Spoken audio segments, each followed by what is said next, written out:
Channel of Vadodara.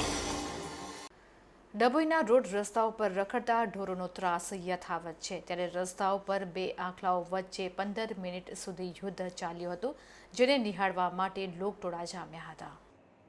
આંખલાઓની જબરજસ્ત લડાઈને કારણે લોકો રોડ ઉપરથી પસાર થતા આ આંખલાઓની લડાઈને નિહાળવા માટે લોકટોળા એકત્રિત થઈ ગયા હતા. આશરે બંને વચ્ચે લડાઈનું યુદ્ધ 15 મિનિટ ઉપરાંત ચાલ્યું હતું અને એક સાથે છૂટા પડી ચાલવા પણ માંડ્યા હતા. ઠેક ઠેકાણે ગાયોના ત્રાસને કારણે લોકોને કેટલીક વાર નુકસાન વેઠવાનો વારો આવતો હોય છે. ત્યારે સત્તાધીશો જાગે અને વહેલી તકે ઢોર માલિકોને નોટિસ ફટકારે તો ડભોઈના નગરજનોને રખડતા ઢોરોના ત્રાસથી મુક્તિ મળે તેમ છે. ત્યારે આ બંને આંખલાઓને લડતા જોઈને રહીશોમાં ફફડાટ ફેલાઈ ગયો હતો.